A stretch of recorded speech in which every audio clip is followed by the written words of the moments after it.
एक एक आयत मैं आपको समझाऊंगा।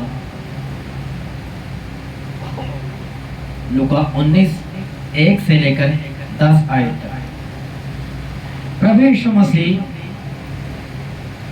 रिहो में प्रवेश कर रहे थे और वहां एक मनुष्य था जिसका नाम जक्कई था। कद में बहुत छोटा था, बड़ा धनी था, चुंगी लेने वालों का सरदार था। हालेलुया।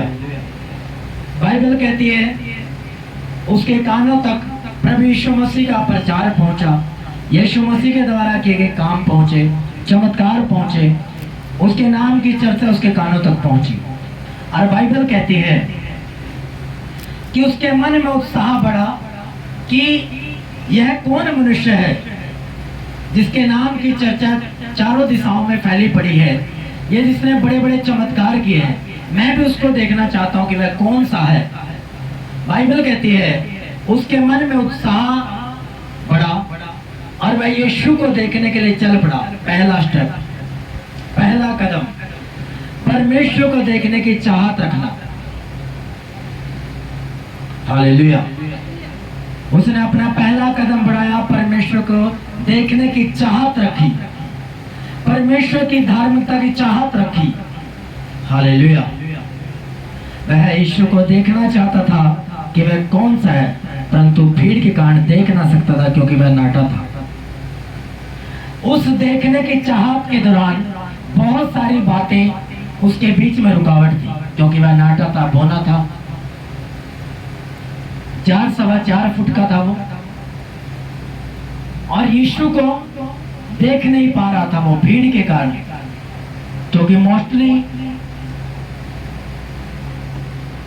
जो वहां के लोग हैं उनकी हाइट अच्छी होती है, और इस कारण वो भीड़ के कारण, क्योंकि उससे कद में ज्यादा ऊंचे थे लोग, तो वो देख नहीं पा रहा था परमेश्वर को। पर उसके मन में और चाहत उमड़ती गई यीशु को देखने की, उसको पाने की। जैसे जैसे वो रुकावट आती गई उसकी लाइफ में, वो रुकावट ने उसकी लाइफ में और चाहत को पैदा कर दिया, और भूख प्यास को पैदा कर दिया। और बाइबल कहती है धन्य है वे जो धार्मिकता के भूखे प्यासे हैं, वह तृप्त किए जाते हैं। जक्कई के मन में और भूख प्यास जागृत हो गई क्योंकि वह बोना था और देख नहीं पा रहा था। इस कारण उसके मन में और उत्साह बढ़ गया कि मैं परमेश्वर को देखकर ही रहूंगा। हालेलुया। ये पहली रुकावट थी, उसका कद का छोटा होना। ये उसके लिए एक समस्या थी उस समय, पर उसके कुछ समय बाद वो समस्या नहीं थी। आगे 4 आयत में तब उसको देखने के लिए वह आगे दौड़कर एक गुलर के पेड़ पर चढ़ गया क्योंकि यीशु उसी मार्ग से जाने वाला था। इस आयत से पहले मैं आपको कुछ बताना चाहता हूं। आज भी बहुत से लोग ऐसे हैं, विश्वासी लोग,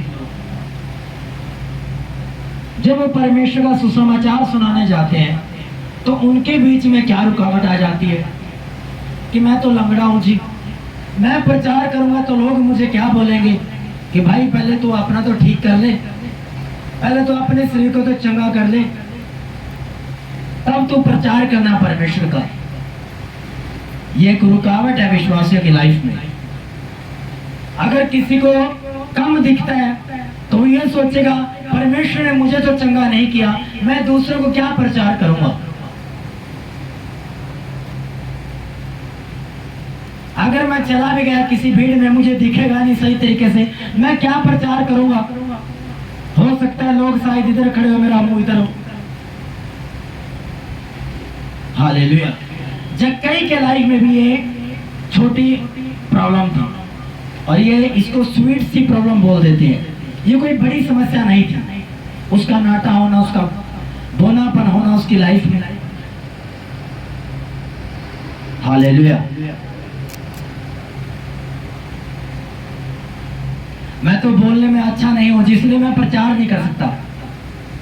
मुझे तो बोलने में बड़ी शर्म आती है जी, डर लगता है जी मुझे, तो मैं प्रचार नहीं कर सकता। ये सारी छोटी छोटी प्रॉब्लम्स है जो आपको यीशु को देखने में, उसकी धार्मिकता में बढ़ने से रोकती है। क्योंकि जब कई भी इसी प्रकार से बोना था, उसके भी दिमाग में यह था, काश मैं लंबा होता तो मैं परमेश्वर को देख पाता, काश मैं बोलने में सक्षम होता, मैं तोता ना होता, मैं मूसा की तरह तत्था ना होता तो मैं प्रचार कर पाता, काश मैं हकला ना होता तो मैं सही तरीके से पूरे लगातार प्रचार कर पाता। ये सारी रुकावटें परमेश्वर के बढ़ने में, बुलाहट में बढ़ने में एक रुकावट है, रोकती है एक मनुष्य को। पर अगर विश्वासी ये बात जान ले कि जब कहीं भी नाटा था, जब कहीं भी बोना था, मूसा भी तत्था था, एलीशा एलिया भी गंजा था, उसके बावजूद भी वो परमेश्वर को देखने की चाहत रखते थे, परमेश्वर के काम को रखने की चाहत रखते थे। हालेलुया। बाइबल कहती है जक्कई ने उस समस्या का हल ढूंढा, वो बोनापन उसकी रुकावट नहीं बना। उसने देखा गुलर का एक पेड़ खड़ा है, हालेलुया, उसने सॉल्यूशन ढूंढ लिया कि मैं किसी पेड़ पर चढ़ जाता हूं, और उसने गुलर का पेड़ ढूंढ लिया। अब दूसरी समस्या फिर आकर उसके सामने खड़ी हो गई कि मैं गुलर के पेड़ पर चढ़ूं कैसे। फिर से उसका बोनापन उसके सामने आ गया, फिर से उसका नाटापन उसके सामने आ गया। हालेलुया। जैसे मूसा ने कहा, परमेश्वर मैं तो बोलने में सक्षम नहीं, मैं तो मुंह का तत्था हूं, मैं कैसे तेरा प्रचार करूंगा राजा के सामने जाकर। एक्सक्यूज दिया, बहाना दिया। हालेलुया। परमेश्वर ने उस बहाने का सॉल्यूशन किया।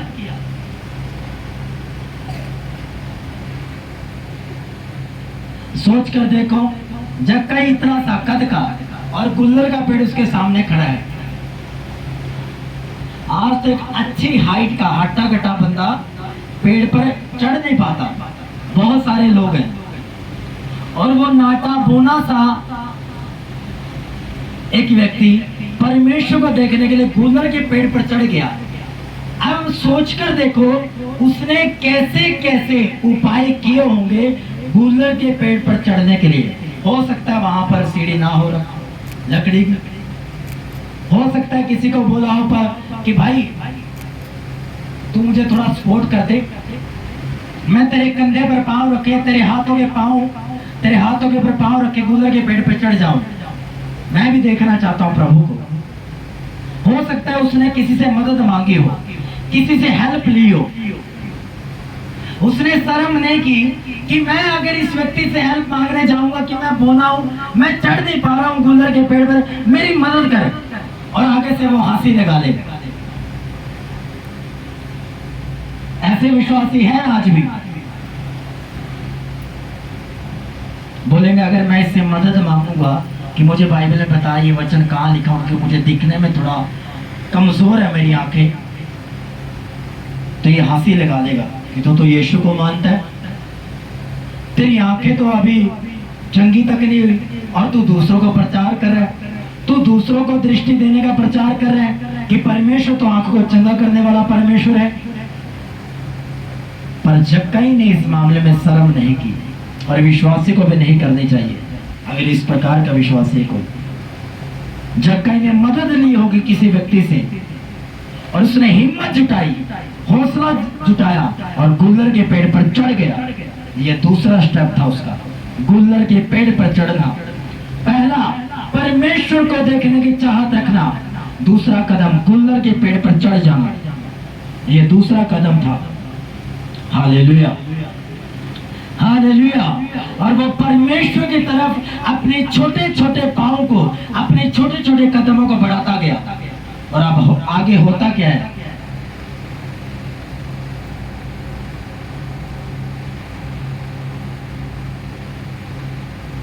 क्योंकि यीशु उसी मार्ग से जाने वाला था।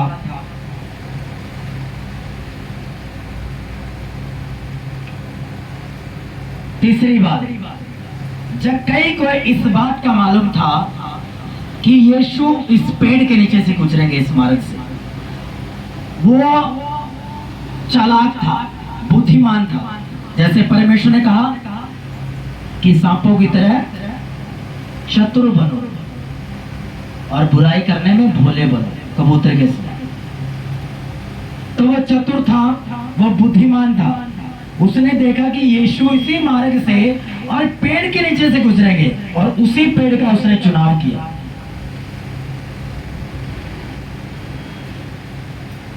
Hallelujah, hallelujah. क्या आज आप विश्वासी होने के नाते क्या ऐसी जगहों का चुनाव करते हैं जहां पर आत्मिक ग्रोथ हो?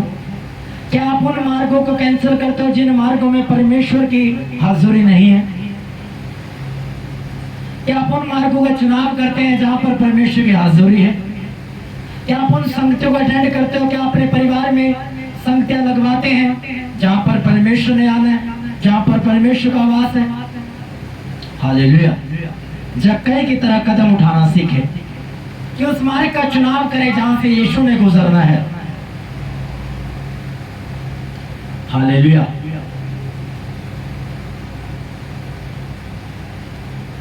पांचवी आयत, जब यीशु उस जगह पहुंचा तो ऊपर दृष्टि करके उससे कहा, हे जक्कई, छठ उतरा। आज एक विश्वासी को लगता है कि मैं जो कुछ अपने जीवन में कर रहा हूं परमेश्वर के लिए, परमेश्वर को उसका कोई ध्यान नहीं है। मेरी प्रार्थना को परमेश्वर सुन नहीं रहा, मेरे रोजों को परमेश्वर देख नहीं रहा, मेरा बाइबल पढ़ना व्यर्थ है, मेरा संडे चर्च जाना व्यर्थ है, सेवा करना व्यर्थ है।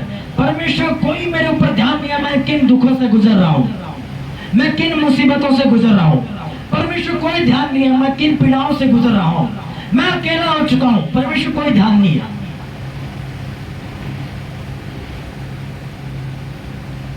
जक्कई ये सोचकर गुलर के पेड़ पर नहीं चढ़ा था कि यीशु मुझे आवाज मारेगा या मुझे देखेगा। वो देखने के लिए चढ़ा था, खुद परमेश्वर को देखने के लिए। उसके मन में दूर तक भी ये नहीं था कि यीशु की एक नजर मुझ पर पड़ जाए। रखी होगी थोड़ी थोड़ी निराशा अंदर, पर उसके मन में था कि मैं देख लूं, क्योंकि उसको मालूम था कि यीशु के चारों तरफ को बहुत ज्यादा भीड़ रहती है, सैकड़ों हजारों लोग रहते हैं, और क्या पता उसकी नजर मुझ पर पड़े या ना पड़े, पर कम से कम मैं तो देख लूं। जैसे आज भी मेरे स्पिरिचुअल फादर को देखने के लिए दूर से बैठा व्यक्ति बड़ा एड़ी उठा कर देगा कि मुझे उसका चेहरा दिख जाए परमेश्वर के दास का। ऐसे उस समय भी थी कि परमेश्वर को, यीशु को देखने के लिए लोग दूर दूर से आते थे, क्योंकि चर्चाएं थी परमेश्वर की। और बाइबल कहती है उसने देखने की चाहत रखी, गुलर के पेड़ पर चढ़ गया।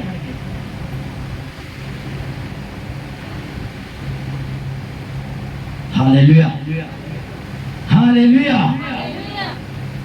जब यीशु उस जगह पहुंचा तो ऊपर दृष्टि करके उससे कहा, परमेश्वर जानता है आपके द्वारा की गई प्रार्थना को, परमेश्वर जानता है आपके द्वारा दिए गए दान दशमांश को, परमेश्वर जानता है आपको कि आप चर्च में बैठे हो, परमेश्वर जानता है आप किन परीक्षाओं में हो, परमेश्वर जानता है आप किन दुखों में हो। जब यीशु उस जगह पहुंचा तो उसने ऊपर दृष्टि की। वो परमेश्वर है, वो सृष्टिकर्ता परमेश्वर है। उसको मालूम है मेरे लिए कौन कितना मेहनत कर रहा है, मेरे लिए कौन कितना भूखा प्यासा है, उसको मालूम है। उसने जक्कई की भूख प्यास को देखा, किसने मुझे देखने के लिए, मेरी धार्मिकता में बढ़ने के लिए गुलर के पेड़ पे चढ़ गया। इसने कोई शर्म नहीं किया, बड़ा धनी व्यक्ति है, बड़ा सुनाम व्यक्ति है, बड़ा फेमस व्यक्ति है, इसकी कोई हंसी लगा लेगा। खिला जक्कई तू ऊपर चढ़ा पड़ा, तू तो बड़ा धनी व्यक्ति है, तू तो बड़ा अमीर व्यक्ति है। हालेलुया।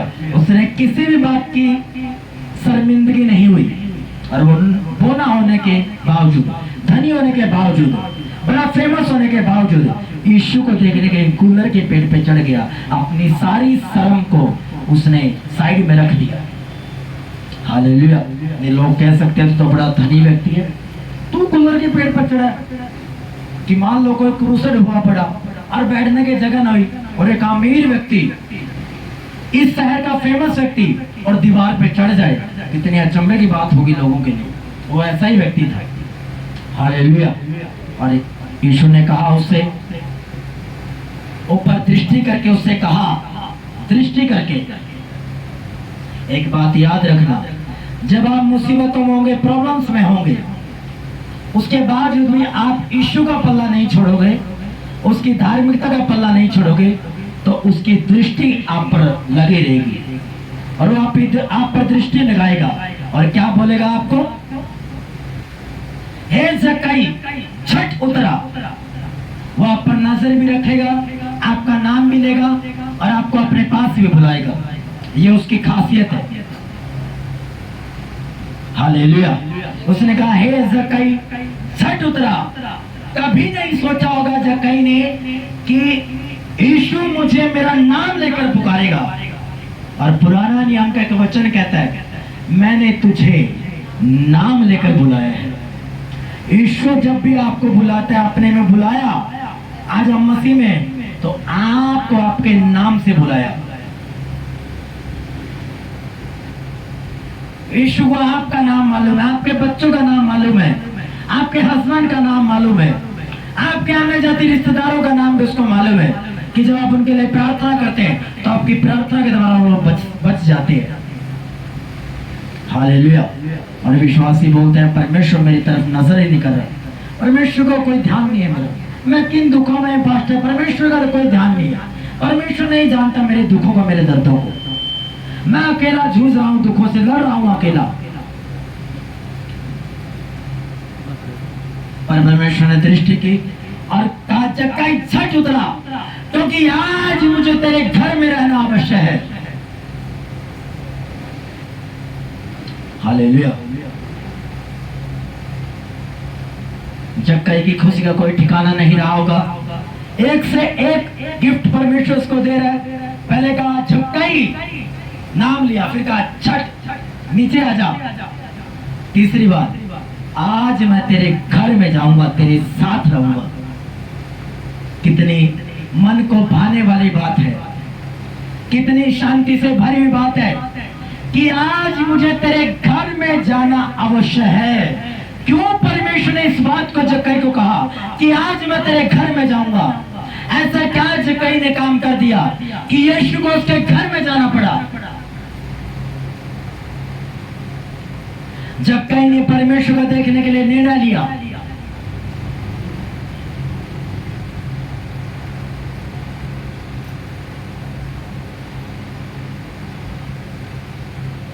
क्या आज अपने घर में संगति लगवाते समय आपको शर्म महसूस होती है? जब संगति होगी, वचन प्रचार होगा, क्या आज रिश्तेदारों के सामने आपको परमेश्वर का नाम लेते हो शर्म आती है?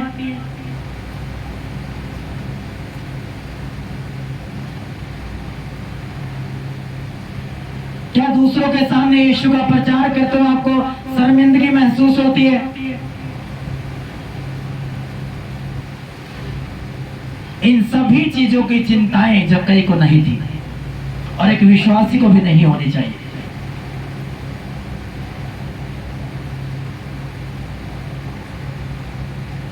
क्योंकि बहुत से लोगों को शर्म महसूस होती है, शर्मिंदगी महसूस होती है ये कहते हुए कि मैं प्रभु यीशु मसीह को मानता हूं, मैं क्रिश्चियनिटी को फॉलो करता हूं। बहुत से लोगों को, विश्वासी को शर्मिंदगी महसूस होती है अपने रिश्तेदारों के सामने बोलते हुए। कभी कोई ये ना बोलते कि तूने धर्म चेंज कर दिया, तूने अपने समाज को छोड़ दिया, अपने लोगों को छोड़ दिया। और इन बातों की जक्कई को 1% भी चिंता नहीं थी और आपको भी नहीं होनी चाहिए, एक विश्वासी को भी नहीं होनी चाहिए। चर्च जाने में आपको कोई शर्म महसूस नहीं होनी चाहिए, पास्टर को अपने घर में बुलाने में आपको कोई शर्म महसूस नहीं होनी चाहिए। आपके घर में कोई फंक्शन है, कोई पार्टी है, कोई भी फेस्टिवल है, उसमें परमेश्वर के नाम को लेने में आपको कोई शर्म महसूस नहीं होनी चाहिए। पर होती है बहुत से विश्वासियों को, प्रार्थना तक नहीं करवाते कुछ विश्वासी अपने फंक्शंस में, अपनी पार्टीज में, क्योंकि आने जाते लोग आए हैं, नेता लोग आए बैठे, कुछ राजनीतिक दल आए बैठे, तभी उनको पता है चल जाए कि भाई ये बहन मसीह में है। और जक्कई को धनी होने के बावजूद, फेमस होने के बावजूद, सुनाम व्यक्ति होने के बावजूद, इन बातों की कोई 1% भी उसको चिंता नहीं थी। भाड़ में जाइए सारी बातें एक साइड में। हालेलुया। और इस कारण परमेश्वर का है जक्कई झट उतरा, आज मैं तेरे घर में जाऊंगा क्योंकि मैंने तेरे दिल को देख लिया, मैंने तेरे हौसले को देख लिया, मैंने तेरे कदमों को देख लिया, मैंने तेरे हियाव को देख लिया। तूने मेरे लिए शर्म महसूस नहीं की, अब मैं भी तेरे घर में जाने से शर्म महसूस नहीं करूंगा। तूने लोगों के सामने मुझे स्वीकार करने में शर्म महसूस नहीं की, अब मैं भी अपने दूतों के सामने तुझे स्वीकार करने में शर्म महसूस नहीं करूंगा।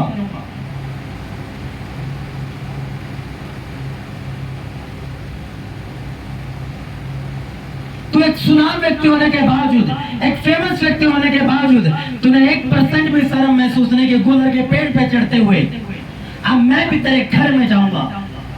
और यीशु को मालूम था कि लोग कैसी बातें करेंगे, क्योंकि जक्कई एक पापी मनुष्य था, वो लूटता था, वो ठगी करता था लोगों से। जिसे 50 लेने उससे वो 250 लेता था, जिसे 100 लेने उससे 1000 रुपए वो लेता था। हालेलुया। वह तुरंत उतरकर आनंद से उसे अपने घर ले गया। आनंद परमेश्वर की हाजुरी में आनंद की भरपूरी है। क्या क्या है परमेश्वर की हाजुरी में? आनंद की भरपूरी।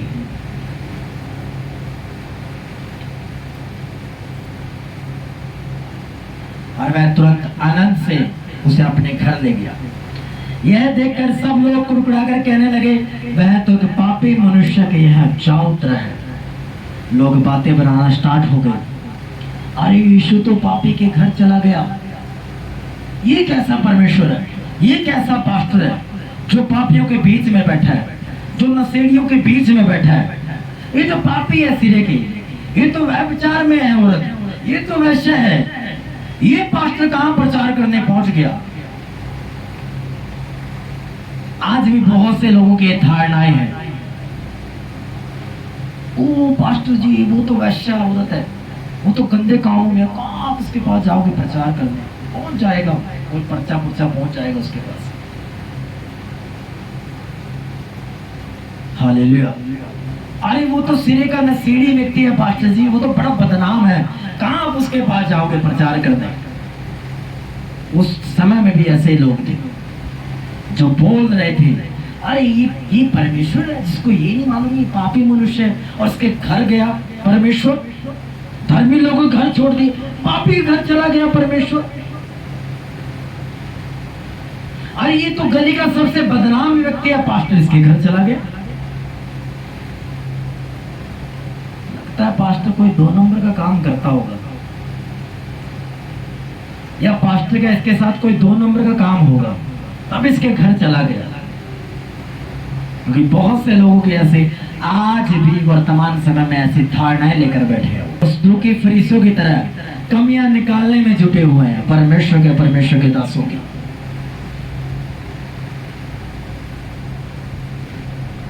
जब यीशु मसीह जक्कई के घर चले गए,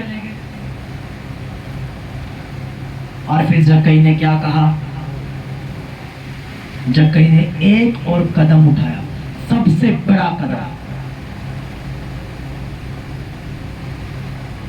जक्कई ने खड़े होकर प्रभु से कहा, हे प्रभु, देख मैं अपनी आधी संपत्ति कंगालों को देता हूं।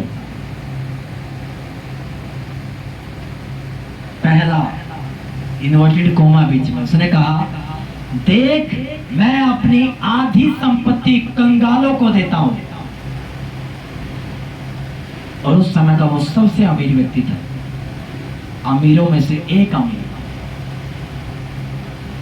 उसने कहा, प्रभु मैं अपनी आधी संपत्ति कंगालों को दे देता हूं। और अब कितनी रहेगी? आधी संपत्ति। और यदि किसी का कुछ भी अन्याय करके ले लिया है, या मैंने ठगीबाजी करके किसी का कुछ ले लिया है, तो मैं उसे भी 4 गुना चौगुना करके फेर देता हूं।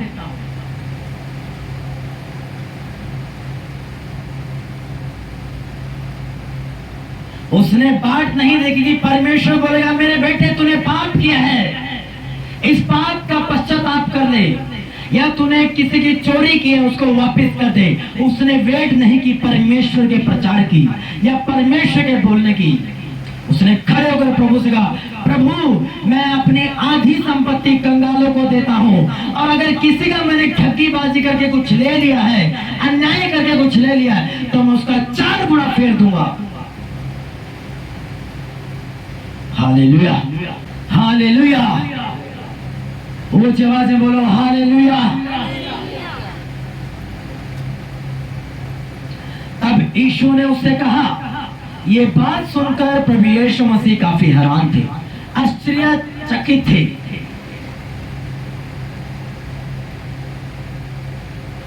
अब सोचने वाली बात यह है, जब यीशु के चारों तरफ को इतने हजारों की भीड़ रहती थी, इतने हजारों में क्या ही एक अकेला व्यक्ति था जो गुलर के पेड़ पे चढ़ गया। उसका एफर्ट, उसकी मेहनत, उसकी ताकत, उसने जो बल लगाया परमेश्वर को देखने के लिए, वो सारा परमेश्वर के ध्यान में था। आज लोग आरामदायक रहकर परमेश्वर के अभिषेक को, मसे को, चंगाई छुटकारे को पाना चाहते हैं। वो जरा से भी मेहनत नहीं करना चाहते, वो जरा से भी सेवा करना नहीं चाहते, वो पास्टर की डांट को नहीं सुनना चाहते। क्यों? क्योंकि वो कंफर्टेबल है, आराम में है। हमें आरामदायक कुर्सी में बैठे बैठाए सारा कुछ मिल जाए, हमें गुलर के पेड़ पर चढ़ने की क्या लोड़ है?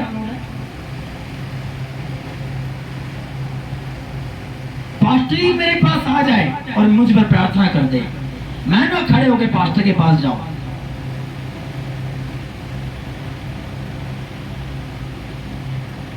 क्या और कोई नहीं था जिसके घर में परमेश्वर को नहीं जाना चाहिए था? क्या अकेला चक्कई था जिसके घर में परमेश्वर को जाना बड़ा जरूरी लगा? क्यों? क्योंकि वो दूसरों से ज्यादा एफर्ट्स कर रहा था, वो दूसरों से ज्यादा मेहनत कर रहा था परमेश्वर को देखने के लिए। उसके अंदर वचन को पाने की चाहत थी। क्या आज एक विश्वासी के अंदर वचन को पाने की चाहत है? यीशु क्या एक वचन है? क्या आज आपको वचन को पाने की चाहत है आपके परिवार में? क्या आज आप अपने घर में वचन को पाने के लिए निर्णय लेते हो, स्टैंड लेते हो, कदम उठाते हो? नहीं।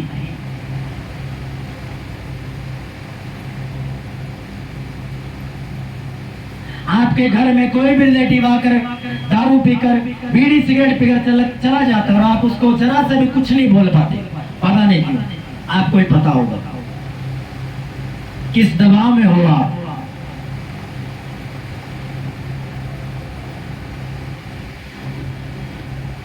तो कैसे यीशु मसीह उस धुएं में रहेगा आपके घर में? आपको वचन के लिए निर्णय लेना होगा कि मेरे घर में आकर आप दारू नहीं पी सकते, मेरे घर में आकर आप बीड़ी सिगरेट का धुआं नहीं छोड़ सकते। ये मेरा घर प्रार्थना घर है, और प्रार्थना घर में सूटे चल रहे रिश्तेदारों के, नशे की समय दुर्गंध उठी पड़ी है जहां प्रार्थना करते हो आप। वहां पर टल्ली होकर रिश्तेदार बैठा ऐसे कर रहा है वो, और फालतू की वहां बातें चली हुई है, और आप वचन के निर्णय नहीं लेने पा रहे हो। आप जब कहीं घर के अंदर निर्णय लिया, घर के बाहर नहीं। कुछ निर्णय आपको घर के अंदर लेने पड़ते हैं।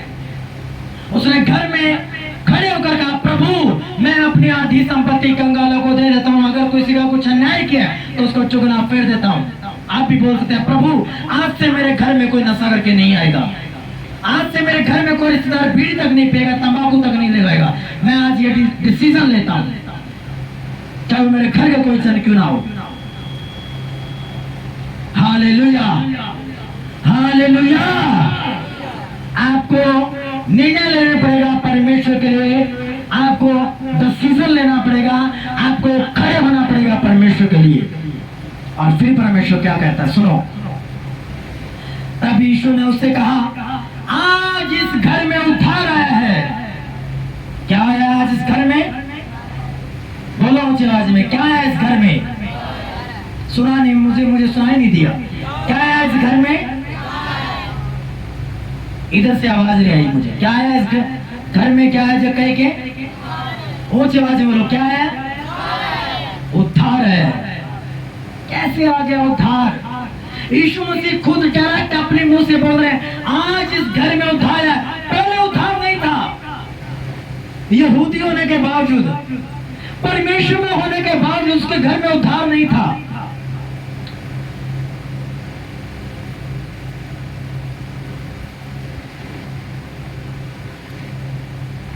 और परमेश्वर बोल रहा है, आज इस घर में उद्धार आया है। जैसे आज भी बहुत से क्रिश्चियंस लोग हैं 50-50 साल पुराने, पर आज भी यीशु उनके घर में नहीं है। जाके देख ले, बोतल रखी होगी, पौवे रखे होंगे उनके घर में, तंबाकू की पुड़िया रखी होगी, कुलिपे रखी होगी, बीड़ियां रखी होगी, सिगरेट रखी होंगी, होके रखे होंगे, और यीशु कहीं नहीं दिखाई देगा। पता क्यों? क्योंकि अभी तक यीशु के लिए उन्होंने डिसीजन नहीं लिया। अभी तक परमेश्वर के लिए उन्होंने खड़े होकर कदम नहीं उठाए, अपने कदमों को परमेश्वर की तरफ नहीं बढ़ाया। इस कारण के घर में उद्धार नहीं है। बीमारियों से ग्रसित लोग अपने परिवारों में, कर्जों में डूबे हुए हैं, फ्रस्ट्रेशन में डूबे हुए हैं, डिप्रेशन के जाल में, पापों के जाल में, बंधनों में डूबे हुए हैं। क्यों? क्योंकि यीशु को अभी तक घर नहीं बुलाया उन्होंने, या अभी तक उन्होंने जक्कई की तरह निर्णय नहीं लिया, जक्कई की तरह डिसीजन नहीं लिया परमेश्वर की धार्मिकता में बढ़ने के लिए, वचन को पाने के लिए। वचन नहीं चाहिए पास्टर, चंगाई चाहिए। है तो रुकते हैं, नहीं है तो जाते हैं। मेरे पास वचन है, नहीं पास्टर वचन नहीं चाहिए, टांग में दर्द है, टांग ठीक कर दोगे तो रहता हूं, नहीं करोगे तो मैं जा रहा हूं जी, मैंने नहीं रहना। मेरे पास वचन की सामर्थ्य है, या मेरे पास वचन है, नहीं पास्टर कर्जा लेके आया हूं, कर्जा उतारने का है कोई तरीका? है तो रहता हूं चर्च में, नहीं तो फिर मैं किसी और चर्च देखता हूं जहां मेरा कर्जा उतर जाएगा। वचन से लेना देना नहीं है कोई। आज ये हाल हो चुका है विश्वासियों का।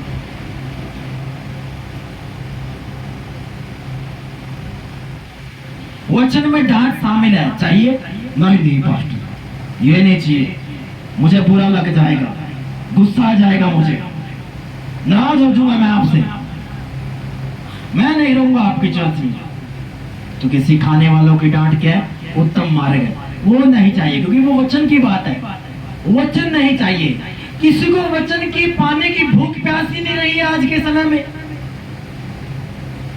मैं नहीं कहता कि चंगाई नहीं लेनी, चंगाई लेनी चाहिए, छुटकारा लेना चाहिए, क्योंकि परमेश्वर चंगा भी करता है, छुटकारा भी देता है। पर देना किसने है? वचन ने। वचन तो आप लेने के लिए तैयार नहीं हो, चंगाई कहां से आएगी? वचन ने चंगा करना है, वचन ने छुटकारा देना है, वचन ने कर्जा उतारना है, वचन ने अपने मन को आपके शांत करना है। पर नहीं, वचन नहीं चाहिए जी, वचन नहीं चाहिए हमें। वचन जब आता है तो बड़ा चुभता है जी। वचन गाली के जैसा सा लग रहा है हमें, कि हमें ऐसा किसने गाली दे दी।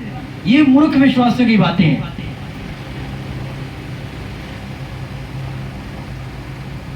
कि वचन तो ऐसे बोलते हैं जैसे आप पर पढ़े, पता नहीं कितने पास्ट ने अंगारे रख दिए आपके ऊपर कि चल गए आप, भुन गए आप।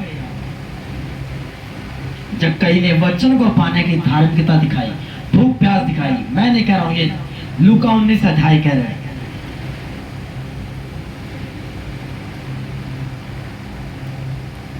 हालेलुया। और जब वचन को उसने पा लिया तो फिर वो वचन पता क्या कहता है? आज इस घर में उद्धार आया है, इसलिए कि यह भी अब्राहम का एक पुत्र है।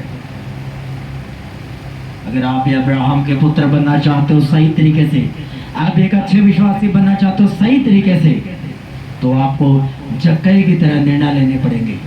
जक्कई की तरह अपने घर से बाहर निकलना पड़ेगा, अपने आरामदायक जीवन को छोड़ना पड़ेगा, अपने कंफर्टेबल जीवन से बाहर आना पड़ेगा और परमेश्वर के लिए एफर्ट करना पड़ेगा।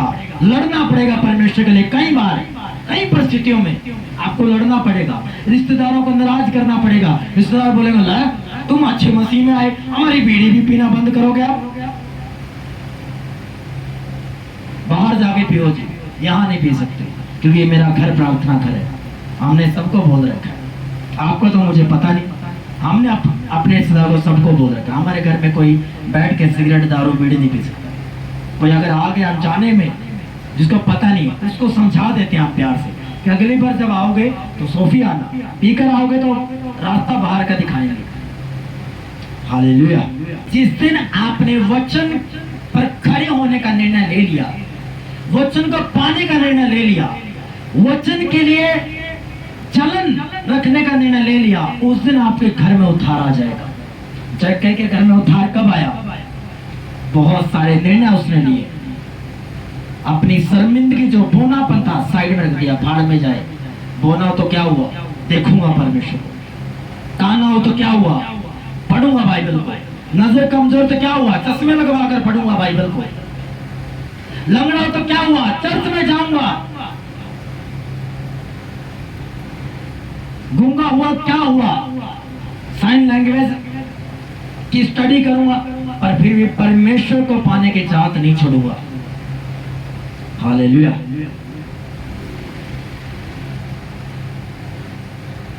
चंगाई नहीं मिली तो क्या हुआ? क्या मुझे वचन की शिक्षा नहीं मिल रही है? क्या मुझे वचन नहीं मिला है जिसके द्वारा मैं चंगाई ले सकता हूं? अपने प्रार्थना में बैठकर आप खुद अपनी प्रार्थना में चंगाई ले सकते हो, क्योंकि पास्टर ने कोड़े नहीं खाए आपके लिए, यीशु ने कोड़े खाए हैं। जब आप वो अंगीकार करोगे, प्रेस करोगे, आपको डायरेक्ट आकर भी छूकर चला जाएगा परमेश्वर। और आप वेट कर रहे हो क्यों? क्योंकि वचन तो प्राप्त करना नहीं, वचन की शिक्षा तो लेनी नहीं। इसलिए परमेश्वर ने ऊंची आवाज में कहा, मेरे लोग ज्ञान ना होने का नाश होते जा रहे हैं। ज्ञान ना होने के कारण जब आपके पास परमेश्वर का वचन ही नहीं होगा तो आपको मालूम ही नहीं होगा कि मुझे कैसे प्रार्थना करनी है, कैसे परमेश्वर से वचन को लेना। हालेलुया। और जक्कई ने फोर्स लगाया, अपनी बल लगाया, परमेश्वर के लिए अपनी चाहत को बढ़ाया। और यीशु ने उससे कहा, आज इस घर में उद्धार है, इसलिए कि यह भी अब्राहम का एक पुत्र है। अगर आप अपने घर में उद्धार देखना चाहते हो, अपने बच्चों के लाइफ में उद्धार देखना चाहते हो, अपने बेटे बेटे के जीवन में परमेश्वर का उद्धार देखना चाहते हो, तो जक्कई की तरह आपको बहुत सारे निर्णय लेने पड़ेंगे आज से ही। आपको मालूम है कि मेरे परिवार में क्या कमी है, मेरे जीवन में क्या कमी है, उन्हीं को दूर करना ही वो निर्णय लेना है।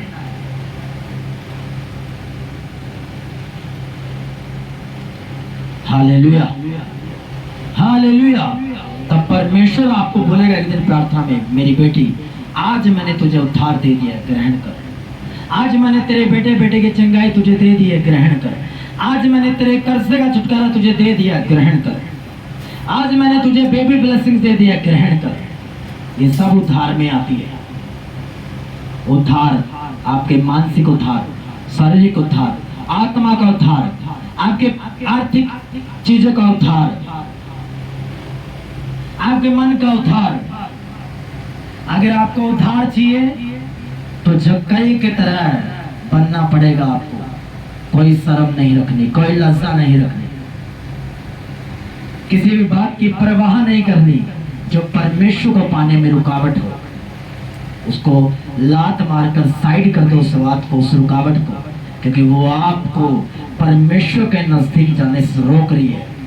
अगर कोई चीज आपको परमेश्वर के पास जाने से रोक रही है तो समझ लो वो शैतान, वो चीज ये नहीं चाहती कि आपके घर में उद्धार आए, या आपकी लाइफ में उद्धार आए, या आपका बेटा बचाया जाए। कोई चीज आपको अगर रोक रही है तो समझ लो आपके घर में शैतान उद्धार को नहीं आने देना चाहता। हालेलुया। और लड़ो, वचन पाकर लड़ो। अगर कोई आपको श्राप दे रहे, दाऊद की तरह परमेश्वर का वचन लेकर लड़ो।